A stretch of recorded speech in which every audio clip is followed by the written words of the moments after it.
In San Francisco, 15 human rights groups gathered outside of the NBC Sports office to call on the station not to air the 2022 Beijing Winter Olympic Games.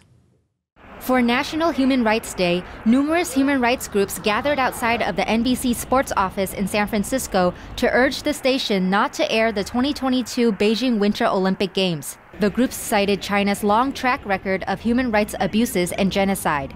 And so we ask NBC to stop trying to pretend that sports and the Olympics are divorced from basic moral principles. We want total and complete boycott of the Beijing Olympic Games. I believe that the media is also complicit in their silence about the human rights abuses that are going on at the hands of the Chinese government. The groups thanked the countries that announced a diplomatic boycott of the 2022 Games. One speaker also expressed gratitude to the Women's Tennis Association for their response to the Chinese Communist Party. We also congratulate and say thanks to Women's Tennis Association, WTA, for also announcing and suspending all tournaments and tour in China. The groups also delivered a letter to NBC signed by 200 human rights groups calling on the station not to air the Beijing Olympic Games. After gathering in front of NBC, the group marched through the city to the Chinese consulate to continue their rally. We have some updates on the Beijing Winter Olympics. The head of the United Nations, Secretary General Antonio Guterres, will go to the Games. He accepted the invitation from the International Olympic Committee, or IOC. That's despite a diplomatic boycott by the U.S. and several of its allies. When it comes to the invitation, there is something to clear up. Olympic rules say world leaders and politicians are invited to the Games not by the host country, but by branches of the IOC in different countries. The Chinese regime also acknowledged this during its press conference on Thursday. But a couple weeks ago, Chinese state media seemed to suggest that China, not the IOC, decides who to invite. The Global Times wrote that China has not invited U.S. politicians to attend the Games and has no plans to invite a large number of foreign guests. This came after the U.S. and the U.K. said they were considering a diplomatic boycott. The message seems to be the boycott is pointless because I didn't invite you anyway. And Chinese state media also seems to omit something when they report on France's stance on the boycott. In a report on Friday, Guangxia News reported that French President Macron said France would not follow suit with the boycott, and that a diplomatic boycott of the Games is insignificant and merely symbolic. The article also mentioned that France's Education and Sports Minister ruled out a boycott.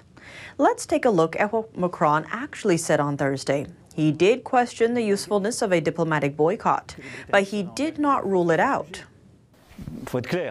You must be clear. It's either you say you boycott and you don't send athletes, or you say you try to re-engage and try to make a useful action. As with all things on the international stage, I prefer to do things that have a useful effect. And at the same time, France's foreign minister said France should coordinate with other European Union countries on this issue. The EU has not made a decision yet. So far, members of the Five Eyes Alliance have announced not to send officials to the Games. They are the US, Canada, the UK, Australia, and New Zealand. And two countries in Europe, Lithuania and Kosovo, have also declared a diplomatic boycott. All these countries are still sending their athletes. Beijing may be throwing its weight around ahead of an election for the National People's Congress. Reports say local authorities forcibly destroyed the homes of several independent candidates in a matter of hours. Soon after, the destruction of property forced them to withdraw their political campaigns. Here's more. The practice of forced demolition appears to be alive and well in Beijing. According to sources close to the situation, the ministry in one local township ordered the teardown of 3 houses. All the properties belong to independent candidates for deputy positions in China's National People's Congress. The process also injured several members of the candidates' families. Running independently means the candidates don't have an official political background and aren't backed by the Chinese Communist Party. They include laid-off workers, students, and professors. The property destruction has largely been seen as a clampdown operation from Beijing. One property was demolished back in mid-November, the home of local resident Guo Qizheng. Video of the incident shows their daughter in the process of diaper changing her 2-month-old infant. That's when several men in black broke into the house and knocked her to the ground. 2 women are seen taking the baby away, and the entire family was later detained elsewhere for 10+ hours. When they got back to their home, debris were all that remained. The home of another resident, Li Hairong, was destroyed the same day. Both Guo Qizheng and Li Hairong had planned to run independently in China's general elections this year, used to elect NPC deputies. But both have been forced to withdraw following the damages. The timing of these forced demolitions has become suspect, as the incidents began shortly after 14 independent candidates in Beijing jointly released their election platforms on October 15th. A week later, yet another previous candidate, Guo Guijun, lost her home the same way. When workers came to destroy her home, her husband got caught in the crossfire. Several homes were demolished. There were no negotiations, no notices to move. Guo Qizheng's entire house was torn down.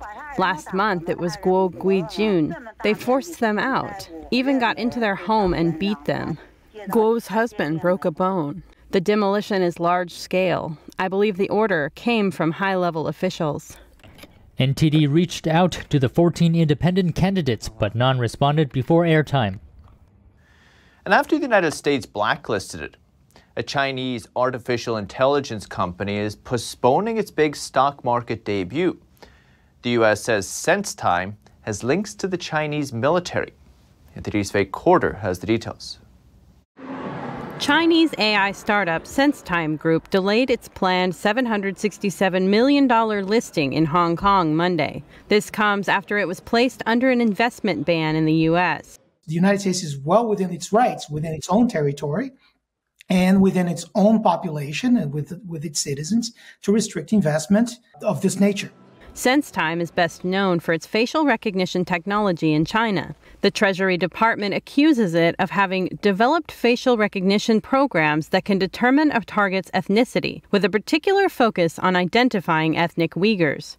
The vice president of the Information Technology and Innovation Foundation, Daniel Castro, says facial recognition as a dual-use technology can be applied to target the Uyghur population or use in oppressive ways. It has many very legitimate, appropriate uses, but it also can be developed and applied in ways that don't respect human rights.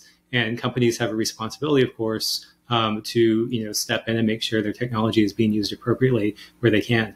Professor of business law at Case Western Reserve University, Juscelino Colares, says the Chinese Communist Party has a passion for facial AI technology in that area. So they can control the people they manage to invade and control, obviously. It's estimated that more than 1 million people, mainly Uyghurs and other Muslim minorities, have been detained in a vast system of camps in China's Xinjiang region in recent years.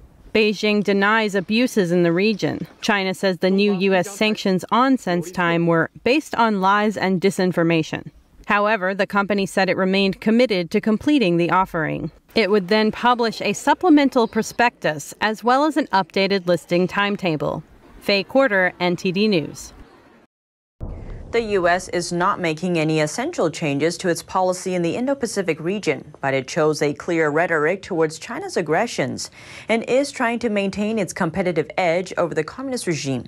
To do so, the Pentagon intends to work closer with private industry to develop high-tech systems and strengthen ties with allies.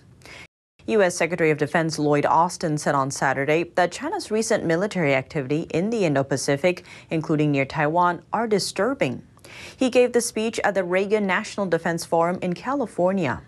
We remain steadfast to our One China policy and our commitments under the Taiwan Relations Act to support Taiwan's ability to defend itself while also maintaining our capacity to resist any resort to force that would jeopardize the security of the people of Taiwan. Austin's speech comes as the U.S. faces China's growing economic power, as well as growing power in space, cyber, and nuclear capabilities.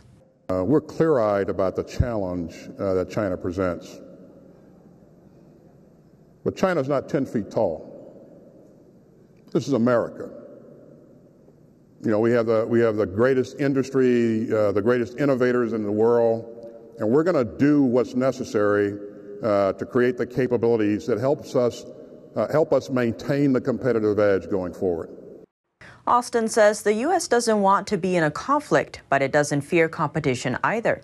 No, we're not seeking an Asian version of NATO or trying to build an anti-China coalition.